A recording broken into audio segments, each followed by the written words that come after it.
Now, heirloom tomatoes are one of my favorite things, and this one right here is the Amana orange heirloom tomato. Look at it. It is so beautiful looking. It's crunchy. It has a very, very nice look to it. And for presentations, I love it. Now, the taste of it, it has a sweet like flavor, kind of like a peach. And this one is the Cherokee chocolate heirloom tomato, and it has a smoky, slightly sweet, less sweeter than the Amana orange. Now we're going to be using some bell peppers, a green, yellow, orange, and red one. And first we got to chop these babies up into nice little strips. And I'm forwarding it pretty fast so that way you don't have to watch me do all this. All right, and I'm also going to be cutting up a red onion that has that nice sweet flavor. And yes, indeed, we're going to mix it all together.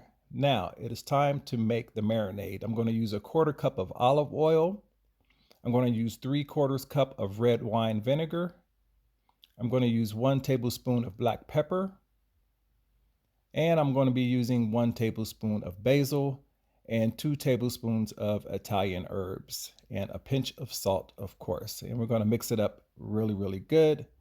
Then after that, we're going to add some of those little cherry tomatoes that has that nice little pop to it. And we're going to pour that marinade all over it. That's right. And after we pour all the marinade on top of it, we're going to wrap it up in some saran wrap, and then we're going to refrigerate it.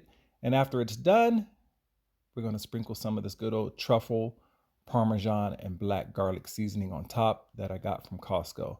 This stuff is so tasty. It gives it a nice little kick and you'll enjoy it. So that's it. It's easy to make. It's your turn. Go make some, get you some heirloom tomatoes.